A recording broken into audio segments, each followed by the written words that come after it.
graça e a paz do Senhor Jesus Cristo a todos.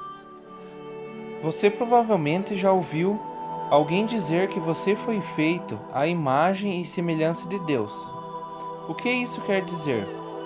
Muitos dizem que ser a imagem e semelhança de Deus é ser triuno, ou seja, ser três e ser um ao mesmo tempo. Deus é Pai, Deus é Filho e Deus é Espírito Santo. O homem é corpo, alma e espírito. Será isso a semelhança e imagem de Deus? Como sabemos qual é a imagem de Deus? Será que Deus tem pernas, braços, olhos, coração, como vemos escrito por toda a Bíblia? Esses aspectos físicos de Deus, como mãos, olhos, coração, são usados em toda a Bíblia para que nós, meros mortais, seres limitados, possamos compreender um ser que é superior e ilimitado. E disse Deus: façamos o homem à nossa imagem, conforme a nossa semelhança. A palavra imagem, do hebraico tselem, vem de uma raiz hebraica que há muito não se usa mais, que significa uma aparição, uma ilusão, uma semelhança ou uma figura representativa, ou seja, uma sombra de algo que existe, muito utilizada na Bíblia para simbolizar ídolos. A palavra semelhança, do hebraico demut, que significa modelo, forma, uma semelhança, mediante uma comparação com coisas diferentes. É uma similaridade. Então, nós vemos que o Adão foi criado para ser uma representação, um modelo ou uma sombra de Deus aqui nessa terra. Como é Deus? Deus é Espírito. Assim falou Jesus acerca de Deus.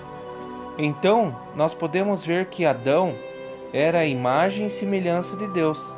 Se refere aos atributos espirituais de Deus. Adão era um modelo espiritual de Deus aqui na terra. Refletia a glória de Deus. Adão nasceu para ser incorruptível, para ser imortal, para ser eterno. Poderia ter se alimentado da árvore da vida. Adão tinha uma sabedoria que nunca alcançaremos. A sua inocência e santidade permitiam que ele caminhasse ao lado de Deus pelo jardim como iguais. Paulo nos ensina que Adão era a figura daquele que havia de vir, ou seja, Adão era um esboço, um rascunho do próprio Cristo, que viria como homem milhares de anos mais tarde.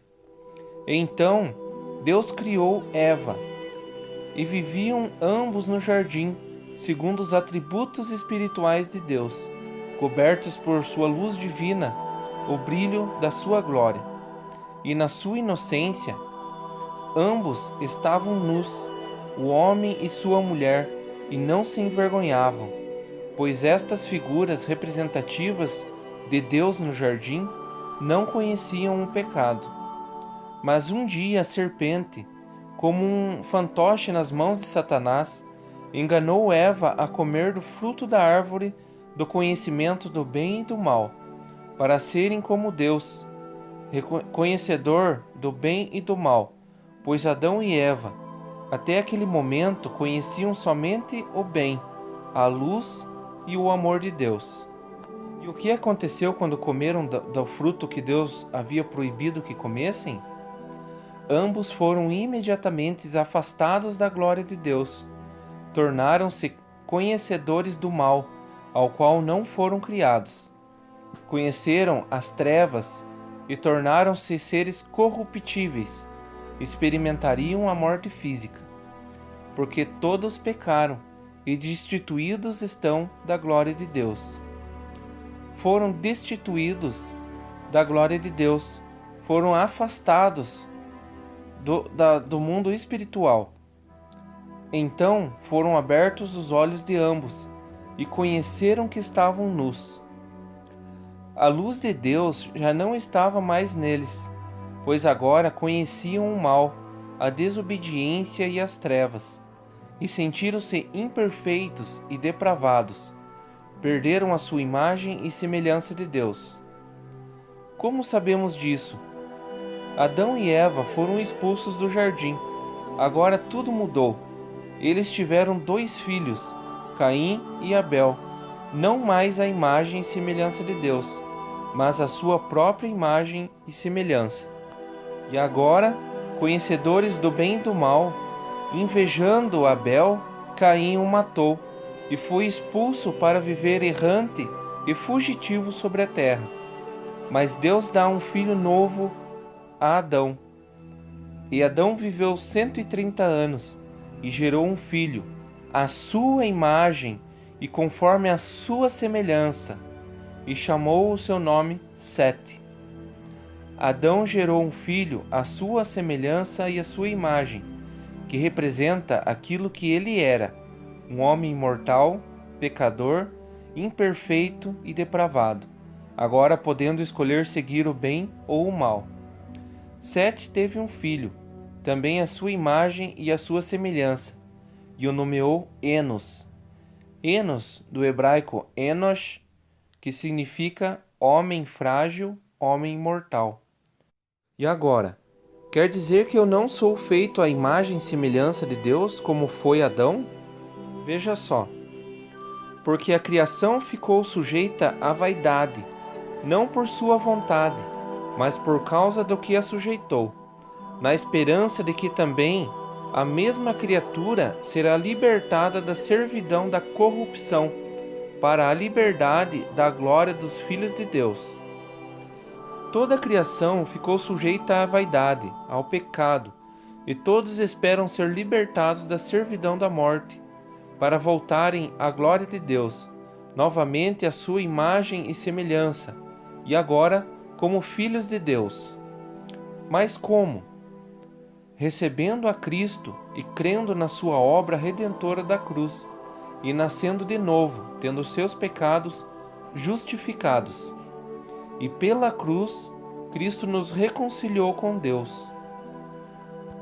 E tudo isso provém de Deus, que nos reconciliou consigo mesmo por Jesus Cristo, e nos deu o ministério da reconciliação, isto é, Deus estava em Cristo reconciliando consigo o mundo, não lhe imputando os seus pecados, e pôs em nós a palavra da reconciliação.